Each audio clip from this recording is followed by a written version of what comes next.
출애굽기 25장 1절에서 22절 말씀입니다. 우리 한 절씩 교대로 봉독하겠습니다. 여호와께서 모세에게 말씀하여 이르시되 이스라엘 자손에게 명령하여 내게 예물을 가져오라 하고 기쁜 마음으로 내는 자가 내게 바치는 모든 것을 너희는 받을지니라. 너희가 그들에게서 받을 예물은 이러하니 금과 은과 놋과 청색, 자색, 홍색 실과 가는 배실과 염소털과 붉은 물들인 수량의 가죽과 해달의 가죽과 조각목과 등유와 관유에 쓰는 분향할 향을 만들 향품과 호마노며 에봇과 흉패에 물릴 보석이니라.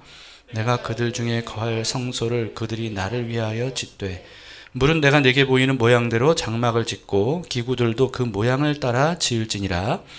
그들은 조각목으로 궤를 짜되 길이는 2규빗 반, 너비는 1규빗 반, 높이는 1규빗 반이 되게 하고 너는 순금으로 그것을 싸되 그 안팎을 싸고 위쪽 가장자리로 돌아가며 금태를 두르고 금고리 넷을 부어 만들어 그 네 발에 달되 이쪽에 2고리 저쪽에 2고리를 달며 조각목으로 채를 만들어 금으로 싸고 그 채를 궤 양쪽 고리에 꿰어서 궤를 매게 하며 채를 궤 고리에 꿰인 대로 두고 빼내지 말지며 내가 네게 줄 증거판을 궤 속에 둘지며 순금으로 속죄소를 만들되 길이는 2규빗 반, 너비는 1규빗 반이 되게 하고 금으로 그룹들을 속죄소 두 끝에 쳐서 만들되 한 그룹은 이 끝에 또 한 그룹은 저 끝에 곧 속죄소 두 끝에 속죄소와 한 덩이로 연결할지며 그룹들은 그 날개를 높이 펴서 그 날개로 속죄소를 덮으며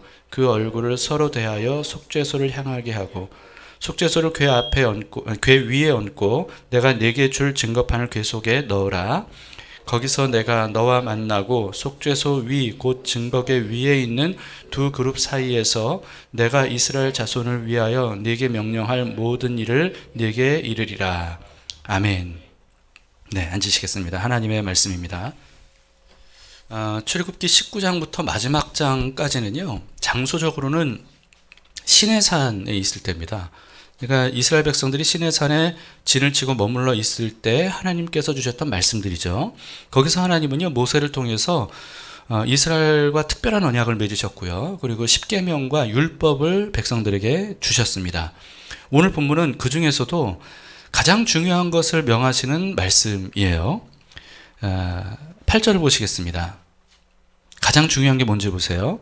내가 그들 중에 거할 성소를 그들이 나를 위하여 짓되. 네, 가장 중요한 게 뭐겠습니까? 성소죠. 근데 그 성소가 어떤 곳이에요? 하나님이 이스라엘 중에 거할 성소입니다. 네, 성막을 지으라는 말씀이에요. 여러분, 성막은 쉽게 말하자면 이동식 성전입니다. 광야를 지금 이스라엘 백성들이 지나고 있는 동안이잖아요. 그렇기 때문에 진을 쳤다가 짐 싸고 또 이동했다가 계속 이래야 돼요. 그러다 보니까 이동에 편하도록 그 조립식으로 만들게 하신 성전이 바로 성막입니다. 10절부터 22절에는요, 성막에서 가장 중요한 성물을 만들라는 내용이 나와 있는데요. 16절까지는 증거궤를 만들라고 하셨고, 나머지 구절은 속죄소를 만들라고 하셨습니다. 그러면서 무엇으로, 어떤 모양으로, 어떤 크기로, 어떻게 만들어야 되는지를 하나님께서 알려주셨죠. 근데 여러분, 오늘 이렇게 말씀을 읽으면서 도대체 이게 무슨 얘기야? 어떻게 만들라는 거야? 이게 감이 잘 안 잡히시죠? 근데 모세는 아마도 이게 어떻게 만들어야 되는지를 분명히 알았을 겁니다. 왜냐하면 9절에 보시면 하나님이 이렇게 말씀하셨거든요. 무릇 내가 네게 보이는 모양대로 장막을 짓고 기구들도 그 모양을 따라 지을지니라. 그러니까 하나님께서 보여주셨던 거예요. 모세에게는 이렇게 만들면 돼 라고 하면서. 그래서 모세는요, 그 모양을 봤기 때문에 그냥 그거대로 만들면 되는 거였죠. 자, 근데 우리는 어떤 모양인지 잘 모르잖아요. 그래서 오늘 본문에 의하면 아마 이런 모양일 것이다. 입니다. 그 사진을 보여주세요. 네. 이런 모양입니다. 이렇게 사진으로, 그림으로 보여주면 쉬울 건데, 글로 되어 있으니까 너무 어려워요. 그 중에서 아랫부분, 그 수납이 가능한 이 부분을 증거궤라고 하거든요. 궤. 10절에서 16절에는 이것을 조각목으로 만들라고 하셨는데 시띠나무라고 하는 아카시아 나무 일종이에요. 약 1.2m, 길이가 1.2m, 너비와 높이는 약 각각 70cm 정도 되는 별로 그렇게 그다지 크지 않은 한 요 정도 사이즈 되는 어떤 그런 상자를 만들라고 하셨습니다. 여기서 괴라고 번역된 이 단어는요, 노아의 방주의 단어, 그리고 또 그 모세의 갈대 상자의 단어하고 똑같은 단어입니다. 물론 그 상자라고 하는 일반 명사이긴 한데요, 어쨌든 같은 단어라는 것이 굉장히 의미심장하죠. 하나님께서는 이것을 조각목으로 만들고 안팎을 다 금으로 싸고 그리고 위쪽에 금태를 두르라고 하셨고요. 그리고 내 귀퉁이에 고리를 만들어서 달라고 하셨어요. 그리고 거기에 봉을 만들어서 금으로 싸서 꿰라고 하셨죠. 그리고 그 봉은 빼지 말고 늘 이동이 용이하도록 꿰차로 두라고 말씀을 하셨습니다. 그리고 이 증거궤 안에는 하나님께서 이제 앞으로 주실, 아직 우리가 보질 못했는데 하나님께서 앞으로 주실 십계명 돌판, 이걸 증거판이라고 하는데요, 그 돌판을 이 안에 넣어두라, 이렇게 말씀하셨습니다. 그리고 그 다음에는 속죄소인데요, 속죄소가 이 위에 덮개 부분입니다. 이걸 속죄소라고 하는데 17절에서 21절에는 같은 재료로 같은 방식으로 만들라고 말씀하셨고요, 위에 특히 그 천사의 모습이 보이죠. 이게 쇠가 아니고 천사입니다. 그룹이라고 번역되어 있는 천사인데, 이 그룹이라고 하니까 우리 뭐 모둠이라는 뜻의 그룹이라고 오해하기 쉬운데, 그런 그룹이 아니고 케룹, 이걸 그 원어로 어떻게 읽어야 될지 잘 모르겠어요. 영어로는 체루브 또는 그 천사들 체루빔이라고도 말하고요. 그리고 케루빔 이렇게 말하는 것을 그룹이라고 번역이 됐습니다. 그런 종류의 천사 둘을 마주보게 하고 날개를 활짝 펴서 양쪽 날개가 맞대도록 그런 모습으로 위에 금으로 만들라고 이렇게 말씀을 하셨어요. 근데 두 천사 날개가 이 속죄소를 완전히 덮을 정도로 만들라고 하셨거든요. 20절에 보면. 그러니까 이 사진에서보다 날개가 훨씬 더 크게 만들어야 되는 게 아니었을까 하는 그런 생각이 듭니다. 여러분, 이 덮개 부분이 속죄소인 이유는요, 속죄 제물을 드리지 않습니까? 그 피의 제사를 드리면서 그 피를 가지고 이 속죄소 앞으로 가서 그 위와 그 앞에 그 피를 뿌렸어요. 그렇게 함으로써 이스라엘의 죄가 속죄받는 장소다 해서 속죄소라고 부릅니다. 이렇게 죄 용서받는 은혜의 장소이기 때문에요, 여기를 은혜의 보좌라는 의미로 시은좌라고도 하기도 해요. 그래서 속죄소와 시은좌는 같은 곳을 의미하는 겁니다. 그런데 여러분, 지금 시은좌, 은혜의 보좌라고 했잖아요. 보좌가 무슨 뜻입니까? 왕이 앉는 자리, 의자, 이걸 보좌라고 하지 않습니까? 그래서 여러분, 이 속죄소, 사실 증거궤와 속죄소, 이 하나가 된 증거궤와 속죄소, 이게 하나님이 앉으시는 왕좌를 의미해요. 그래서 여러분, 어떻게 보면 이게 왕좌하고 좀 비슷한 모습이지 않습니까?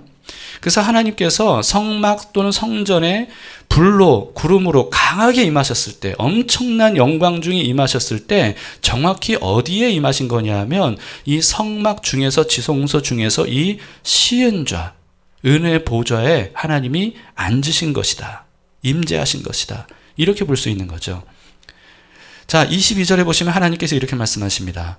거기서 내가 너와 만나고 속죄소 위 곧 증거궤 위에 있는 두 그룹 사이에서 내가 이스라엘 자손을 위하여 네게 명령할 모든 일을 네게 이르리라.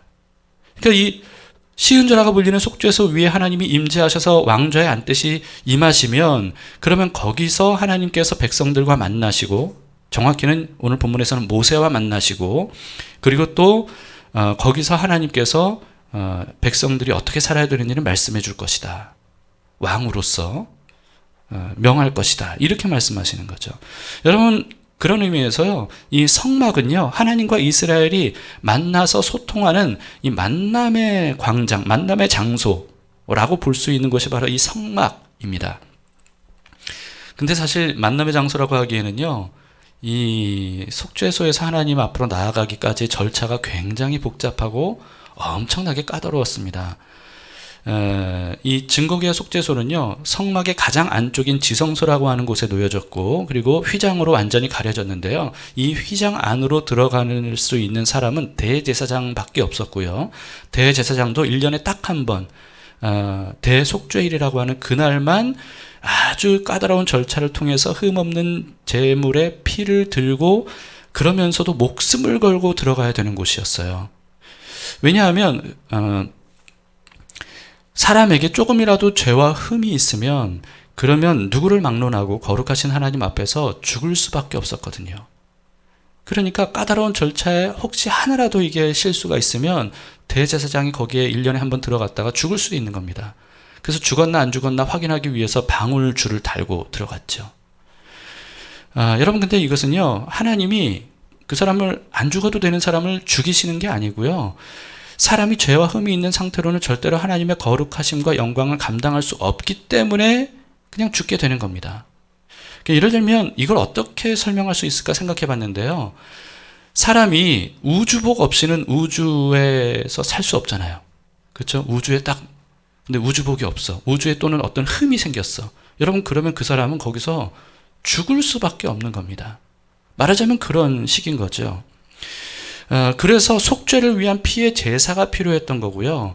성막 또는 성전의 모든 시설과 모든 성물들, 기구들, 이 모든 것들은 사실은 다 한 가지의 목적으로 만들어진 겁니다. 시은좌에 계신 하나님 앞으로 나아가기 위한 것들이었어요. 이처럼 하나님을 만나기 위해서는 까다로운 조건이 필요했고요. 또 위험한 일이었죠. 그럼에도 불구하고 여러분, 죄인이 하나님과 만날 수 있다는 사실, 여러분, 이건 원래는 불가능한 일이었거든요. 그런데 그게 가능해졌다는 겁니다. 이 성막을 통해서. 이건 엄청나게 놀라운 은혜의 기적이라고 할 수 있는 일이죠.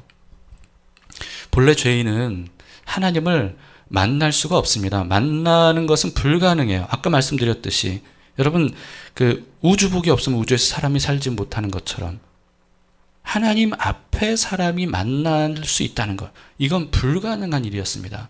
근데 여러분, 우주복 얘기를 했으니까 우주선과 우주복 없이는 사람이 우주로 갈 수 없죠. 그리고 혹시 가더라도 우주복 없이는 또 흠이 생기면 그럼 죽을 수밖에 없죠. 그런데 우주로 나아가고자 하는 인류의 그 열정이, 이 호기심이 얼마나 그 열정을 불러일으켰는지, 그 열정이 결국은 지금 우주여행을 가능하게 했단 말이죠. 얼마 전에는 민간인이 우주선을 타고 우주여행을 최초로 했다 그래요. 여러분, 근데 이런 인류의 그 우주여행을 하고 싶어하는 그 열정, 이보다 훨씬 더 큰 열정으로 하나님이 하신 일이 뭐냐 하면 사람과 함께 하시기 위한 불가능한 일을 차근차근 열어주셨다는 거예요. 도저히 죄인이 하나님을 만날 수 없는 그 불가능한 일을 하나님이 엄청난 열정으로 가능하게 하셨다는 거죠. 여러분, 첫 번째로 어떤 일을 하셨습니까? 먼저 시내산 꼭대기에 하나님이 임하셨어요.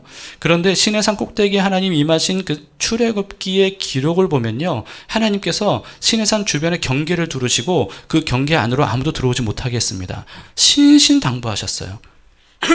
경계 안으로 들어오면 반드시 죽을 것이라고 하셨어요. 그리고는 시내산에 강림하셨는데요, 강림하실 때 이런 현상들이 나타났다고 해요. 출애굽기 19장 16절에 보시면 셋째 날 아침에 우레와 번개와 빽빽한 구름이 산 위에 있고 나팔 소리가 매우 크게 들리니 진중에 있는 모든 백성이 다 어떻게 했어요? 떨었어요. 무서워서, 공포감에 사로잡혀서 벌벌 떨 수밖에 없었습니다. 그리고 18, 19절에는요, 시내산에 연기가 자욱하니 여호와께서 불 가운데서 거기 강림하심이라 그 연기가 옹기 가마 연기같이 떠오르고, 아마도 핵폭탄 터질 때 그 떠오르는 그 화염 있죠? 그것처럼 떠오르고 온 산이 크게 진동하며 나팔 소리가 점점 커질 때 모세가 말한즉 하나님이 음성으로 대답하시더라.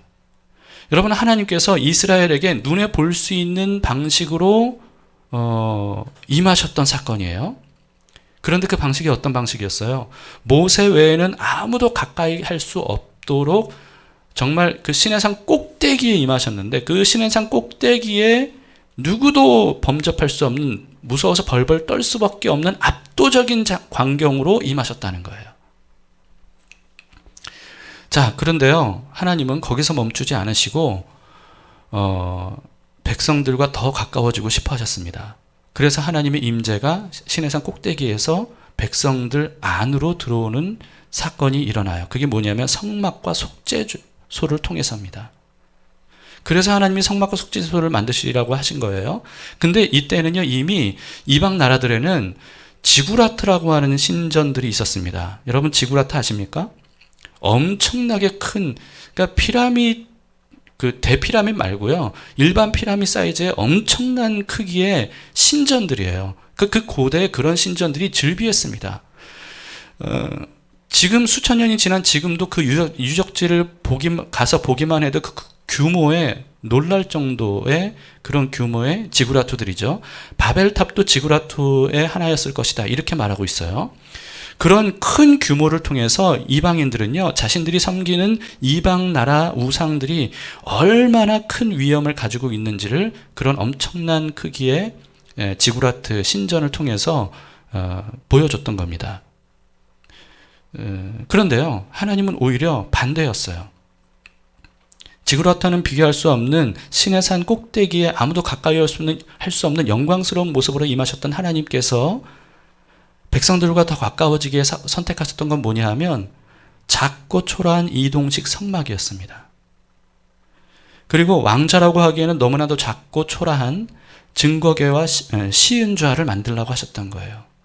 그리고는 광야 이스라엘 백성들이 진을 치면 그 시은좌가 있는 성막을 백성 중앙에 놓도록 하고 그 사방에 이스라엘 백성들이 12지파가 성막을 향해 진을 치도록 그렇게 만드셨죠. 그리고 이동할 때는 이 시은좌를 맨 레위인들이 가장 앞서가고, 그리고 백성들이 지파별로 그 뒤를 따라가도록 그렇게 하나님께서 명령하셨습니다. 그렇게 함으로써 하나님께서 이스라엘 안에 함께 하신다는 것을 백성들이 실감할 수 있도록, 눈으로 보고 실감할 수 있도록 하신 그 방편이 바로 성막이었고 시은좌였습니다. 그래서 성막과 시은좌는요, 하나님이 이스라엘 백성들과 함께, 항상 함께 하신다라고 하는 이 상징적인 증거였죠. 자, 그런데 하나님은 그것으로 만족하지 않으셨습니다. 백성들과 더 가까워지고 싶어 하셨어요. 그래서 어떻게 하셨습니까? 하나님께서 사람의 모습으로 오셨어요. 마태복음 1장 23절에 이렇게 말씀하죠. 보라, 처녀가 잉태하여 아들을 낳을 것이요 그의 이름을 임마누엘이라 하리라 하셨으니, 이는 번역한즉 그 뜻이 뭡니까? 하나님이 우리와 함께 계시다. 처녀가 잉태하여 낳은 아들, 하나님의 아들, 하나님이 우리와 함께 하시다는 임마누엘로 오신 겁니다. 처녀를 통해서 오신 이유는 그래야 원죄 없는 사람으로 탄생할 수 있기 때문이고요. 또 사람으로 오신 이유가 뭐겠습니까? 사람과 격이 없이 만날 수 있도록 하기 위해서 사람의 모습으로 오셨던 거죠. 여러분, 그래서 예수님은 사람으로 오신 하나님이십니다. 그렇기 때문에 이스라엘 백성들이 그 예수님을 만났을 때 눈으로 직접 사람을 대하여 볼 수 있었고요. 그리고 그 음성도 귀로 직접 들을 수 있었고요. 그리고 만질 수도 있었습니다. 그래서 요한은 이렇게 기록을 했죠. 요한일서 1장 1절 2절에 보시면, 태초부터 있는 생명의 말씀에 관하여는 우리가 어떻다고요? 들은 바요, 눈으로 본 바요, 자세히 보고 우리 손으로 만진 바라. 이 생명이 나타내신 바 된지라. 이 영원한 생명을 우리가 보았고 증언하여 너희에게 전하노니 이는 아버지와 함께 계시다가 우리에게 나타내신 바 된 이시니라. 그게 바로 예수님이라는 겁니다. 예수님은 백성들에게 이렇게 말씀하셨어요. 마태복음 13장 17절에요. 내가 진실로 너희에게 이르노니 많은 선지자와 의인이 너희가 보는 것을 보고자 하여도 보지 못하였고 너희가 듣는 것들을 듣고자 하여도 듣지 못하였느니라. 무슨 뜻입니까? 구약에 하나님을 갈망했던 선지자들 그리고 의인들은 하나님을 눈으로 보고 싶어 했어요. 하나님의 음성을 직접 귀로 듣고 싶어 했어요. 그런데 그러진 못했다는 거예요. 그러나 예수님께서 지금 어떻게 오셨어요? 사람으로 오셨어요. 그래서 예수님을 눈으로 볼 수 있고 귀로 들을 수 있고 손으로 만질 수 있었어요. 예수님이 지금 그걸 말씀하고 계시는 겁니다. 예수님은 제자 빌립에게도 이렇게 말씀하셨습니다. 요한복음 14장 9절에요. 예수께서 이르시되 빌립아 내가 이렇게 오래 너희와 함께 있으되 네가 나를 알지 못하느냐 나를 본 자는 아버지를 보았거늘 어찌하여 아버지를 보이라 하느냐. 네, 여러분 예수님은요 눈으로 볼 수 있게 오신 하나님이십니다. 하나님이 보고 듣고 만질 수 있는 사람으로 오셨다는 것.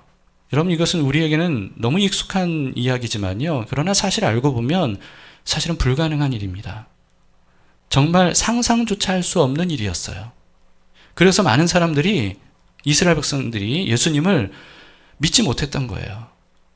하나님이시라고 믿지 못했던 겁니다. 아니 이렇게 눈으로 볼 수 있고 손으로 만질 수 있고 심지어 매를 칠 수도 있고 침을 뱉을 수도 있고 십자가에 못 박을 수도 있는 이 존재가 어떻게 하나님이냐. 믿을 수 없던 거죠. 그러나 여러분 하나님은요 우리와 가까워지고 싶어 하시는 그 열정으로 이걸 가능하게 하셨던 겁니다. 하나님은 이미 이사야 선지자를 통해서 그렇게 하실 것이라고 예언을 하셨어요. 이사야 9장 6절 7절을 보세요. 6절에 이런 놀라운 하나님이 한 아기로 한 아들로 탄생할 것이라고 말씀하십니다. 그리고 7절에서는 이렇게 놀라운 일을 하실 그 아기 한 아들을 우리에게 보내주시는 것은 바로 만군의 여호와의 열심이라고 하나님이 그 열정으로 이것을 반드시 이룰 것이라고 말씀하셨습니다. 여러분 그래서 하나님이 사람으로 오실 수 있다는 것 여러분 이것은 하나님의 열정이기 때문에 가능했던 신비 중의 신비이고 기적 중의 기적인 겁니다. 이처럼 하나님은 우리와 영원히 함께 하시려고 사람으로 오셨어요. 그 열정은 누구도 말릴 수 없고 막을 수 없는 열정이었습니다. 여러분 이걸 통해서 우리를 향한 하나님의 사랑이 가까워지고 싶은 함께하고 싶은 하나님의 사랑이 얼마나 큰지를 우리가 감을 잡을 수 있어야 됩니다. 그런데요 하나님은 사람으로 오셔서 눈으로 보고 귀로 듣고 손으로 만질 수 있는 것보다 우리와 더 가까워지기를 원하셨어요. 그래서 하나님이 어떻게 하셨습니까? 예수님을 죄를 대속하는 속죄 제물로 십자가에 죽게 하셨습니다. 그럼으로써 죄인들인 우리의 죄를 깨끗이 씻어주셨죠. 깨끗이 씻어주셔서 우리를 성도로 삼으셨는데요. 거룩한 무리들, 성도로 삼아주셨는데요. 그렇게 하심으로써 우리가 아예 하나님이 거하시는 성전이 되게 하셨습니다. 우리를 성막 삼아주셨던 거예요. 사실은 성전보다 성막이 더 정확한 표현이죠. 이동식이니까 우리는. 하나님이 더 이상 우리 밖에 계신 하나님이 아니고요. 예수님도 사실은 밖에 계신 하나님이었잖아요. 그런데 하나님은 우리 안에 들어오신 하나님, 우리와 늘 함께 하시는 하나님으로 오신 겁니다.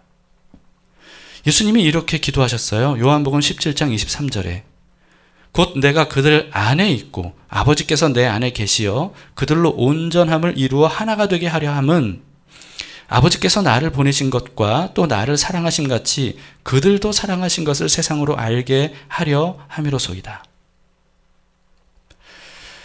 여러분 그렇기 때문에 우리는요 예수님 덕분에 누구나 하나님과 함께 하나가 될 수 있게 된 거예요.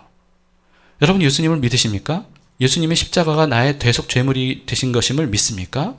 그렇다면 우리는 죄 용서받은 점도 없고 흠도 없는 거룩한 사람들이 된 겁니다. 우리가 거룩한 사람이 되었기 때문에 우리 안에 거룩하신 하나님이 들어오실 수 있게 된 거예요. 그게 바로 성전이고 성막이죠. 하나님과 우리가 하나가 되었음을, 예수 그리스도의 피로 하나가 되었음을 상징적으로 알려주신 사건이 있었습니다. 예수님께서 십자가에서 결국은 숨을 거두셨을 때 어떤 일이 일어났습니까? 지성소, 속죄소를 가렸던 휘장이 위로부터 아래로 갈라졌습니다. 찢어졌어요. 1년에 딱 한 번 대제사장만 목숨을 걸고 제물의 피를 들고 덜덜 떨면서 들어갈 수밖에 없었던 그 시은좌의 문이 활짝 열린 거예요. 누구에게나. 예수 그리스도를 통해서. 여러분 그래서 예수님을 믿는 사람은요 이제는 누구나 언제나 어디서나 시은좌 은혜의 보좌 앞으로 나아가서 하나님을 만날 수 있게 된 겁니다. 그래서 히브리서 4장 16절에서는 이렇게 말씀하죠. 그러므로 우리는 긍휼하심을 받고 때를 따라 돕는 은혜를 얻기 위하여 어디 앞으로 담대히 나아가라고요? 은혜의 보좌 앞에 담대히 나아갈 것이니라. 이게 바로 시은좌, 속죄소를 의미하는 겁니다. 지성소한 시은좌에는 아무나 갈 수 있는 게 아니었어요. 그런데 이제는 누구나 예수님의 피를 의지해서 나아갈 수 있게 된 겁니다. 여러분, 지금 제가 너무 이론적인 얘기를 하는데요. 이게 얼마나 놀라운 일인지 몰라요. 하나님 앞으로 나아가서 누구나 대면할 수 있다는 것은 이거는 꿈도 꿀 수 없는 일이었고요. 그래서 사실 고대 어떤 신에 대한 개념도 이런 개념이 없었습니다. 하나님을 대면한다? 하나님이 사람 안에 들어온다? 이건 상상조차 할 수 없는 일이었어요. 그런데 예수님을 통해서 이런 일이 일어나면서 이게 이제는 너무 보편적이 되다 보니까 우리는 그게 별거 아닌 것처럼 생각하게 됐습니다. 그런데 사실은 그게 아니라는 거예요. 여러분, 하나님은 우리보다 훨씬 크신 분이잖아요. 비교할 수 없이 크신 분이잖아요. 우리는 하나님을 감당할 수 없는 존재예요, 본래. 그런데 그 하나님이 우리 안에 들어오셨다니까요. 여러분, 그래서요, 예수님의 대속을 믿는다면 내 상태와는 관계없이 예수님의 보혈을 의지해서 하나님 앞으로 나아갈 수 있게 된 겁니다. 그러니까 여러분, 난 자격이 없는데, 난 이런 잘못을 저질렀는데, 이런 죄를 저질렀는데, 여러분, 그러니까 예수님이 죽으신 거예요. 예수님이 피를 흘리신 겁니다. 그것 때문에 하나님 앞에 나아갈 수 없다고 말해서는 안 돼요. 그렇기 때문에 예수님의 피를 의지해서 더 하나님 앞으로 나아가야 되는 거죠. 속죄소 앞으로 나아가야 되는 거죠. 그렇게 될 수 있는 은혜가 우리에게 주어졌습니다. 여러분, 그런데 휘장이 찢어진 이와 같은 상징적인 사건만이 아니고요. 하나님께서 우리와 함께 하신다는 실제적인 사건이 일어났어요. 그게 뭐냐면 오순절의 성령 강림 사건이에요. 여러분, 성령 강림 사건을 단순히 어떤 놀라운 은사들이 나타난, 능력들이 나타난 사건으로 생각하기 쉬운데요. 그거 아닙니다. 여러분, 놀라운 은사와 능력들이 나타난 것은 그 어떤 결과들에 불과해요. 결과라고 하니까 좀 이상하긴 한데 어쨌든 뭐냐 하면요. 현상들에 불과한 겁니다. 그 의미가 뭐냐 하면 하나님이 사람 안에 들어오신 실제적인 사건이에요. 그래서 성령 강림 사건이 예수 그리스도의 피로 깨끗하게 된 우리들이 비로소 성막처럼 되어서 하나님이 시은좌에 임하시듯이 우리 안에 실제적으로 임하신 사건이 바로 성령 강림 사건이죠. 여러분, 이와 같이 놀라운 일이 일어났는데 우리 안에, 여러분 안에 성령 하나님께서 우리 안에 계시다는 거 느껴지십니까? 느껴지시길 바랍니다. 하나님이라고 하는 존재가 우리 안에 들어오셨는데 이게 느껴져야 되겠죠. 그런데 여러분, 느껴지지 않더라도 불안해하실 필요가 없습니다. 예수님께서 우리의 대속 제물이 되셨다라는 사실, 그래서 예수님으로 인해 내가 모든 죄 사함을 받고 거룩해졌다라고 하는 사실을 믿는다면, 여러분, 그러면 우리가 느낌으로 느껴지지 않을지라도 하나님은 우리 안에 이미 들어오신 겁니다. 그렇기 때문에 여러분, 오락가락하는 우리의 느낌을 믿지 마시고요. 우리가 정말 믿어야 되는 건 뭡니까? 우리의 느낌이 아니라 하나님의 약속의 말씀이에요. 하나님은 분명히 말씀하셨습니다. 예수 그리스도를 통해서 우리와 하나 되겠다고 말씀하셨거든요. 이 사실을 믿으시길 바라요. 그래서 때로는 하나님이 나와 함께 하시는 게 느껴지지만 어떤 때는 하나님이 전혀 느껴지지 않는다 할지라도 불안해할 필요가 없습니다. 약속을 믿으세요. 말씀을 믿으세요. 하나님이 우리와 함께 하시려고 인류 역사를 통해서 얼마나 많은 일들을 점진적으로 행하셨는지 제가 지금까지 좀 순차적으로 말씀을 대략적으로나마 드렸습니다. 여러분, 하나님의 소원이 뭡니까? 하나님의 소원은 우리와 영원히 함께 하시는 거예요. 왜 그렇죠? 우리를 사랑하시기 때문입니다. 너무나도 사랑하시기 때문이에요. 그래서 그 사랑과 열정을 아무도 막을 수가 없는 거죠. 그 덕분에 우리가 구원을 얻었고 하나님을 아버지라 부를 수 있게 됐고 언제든지 하나님께 기도할 수 있는, 예수 그리스도의 이름으로 기도할 수 있는 자녀로서의 자격을 얻게 된 겁니다. 이것은 우리의 노력으로 된 게 아니에요. 그리고 사람의 노력으로 될 수 있는 일도 아닙니다. 그렇기 때문에 우리는 죄 용서받는 것이 예수님을 믿는 최종 목적이 아니라는 사실을 분명히 알아야 됩니다. 죄 용서받는 것은 굉장히 중요한 일이에요. 그러나 죄 용서받았으니까 됐다, 이게 아닙니다. 여러분, 죄 용서받았기 때문에 이제는 어떻게 해야 돼요? 하나님 앞으로 나아가야 돼요. 하나님을 만나야 돼요. 하나님이 내 안에 들어오시도록 해야 돼요. 하나님과 영원히 함께하는 것, 이게 바로 죄 용서의 목적인 거예요. 그래서 여러분, 우리를 향한 하나님의 궁극적인 뜻이 뭡니까? 우리를 향한 궁극적인 뜻은 사랑으로 우리와 하나 되시는 거예요. 여러분, 그래서 하나님의 뜻은 굉장히 많은데요. 하나님의 뜻은 굉장히 많지만 그 모든 하나님의 뜻을 종합해보면 그게 뭐냐 하면 우리와 함께 하시는 겁니다. 그래서 하나님의 뜻인지 아닌지, 여러분, 이걸 보다 분명히 이해하려면요, 이게 하나님의 뜻일까 아닐까, 이걸 보다 분명히 이해하려면 이게 하나님과 함께 하는데 도움이 되는가 아닌가, 여러분, 이걸 생각해 보시면 하나님의 뜻인지 아닌지를 보다 분명하게 우리가 분별할 수가 있습니다. 그렇기 때문에 예수님과 십자가의 은혜를 믿는다고 하면서도 하나님과 상관없는 삶을 사는 사람이라면 여러분, 이 사람은 신앙생활을 제대로 하는 게 아닙니다. 그건 신앙생활이라고 할 수 없어요. 신앙생활은 뭡니까? 모든 삶이 하나님과 함께하는 삶, 이게 바로 신앙생활입니다. 그게 바로 하나님께서 우리에게 베풀어 주신 구원의 은혜죠. 여러분, 구원의 은혜는 뭡니까? 단순히 천국 가는 게 아니고요, 하나님과 함께하는 하루하루의 삶, 이게 바로 구원의 은혜예요. 근데 여러분, 오늘 본문에서 아직 다루지 않은 부분이 있습니다. 가장 앞부분을 제가 아직 안 다뤘죠. 1절 2절을 보시겠습니다.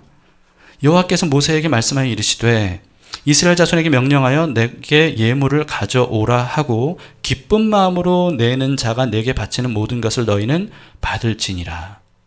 이걸로 성막과 성물들을 만들라고 하신 거예요. 여러분, 근데 어떤 것으로 만들라고 하신 거냐 하면 백성들이 자발적으로 기쁘게 드리는 예물들로 만들라고 하셨어요. 이제 앞으로 35장에 보시면, 출애굽기 35장에 보시면 자발적으로 자원해서 드리는 예물이어야 된다는 것을 굉장히 강조하고 있다는 것을 우리가 볼 수 있습니다. 근데 여러분, 어떤 사람들이 이런 금, 은, 보석 이런 것들을 자발적으로 기쁘게 하나님께 드리겠습니까?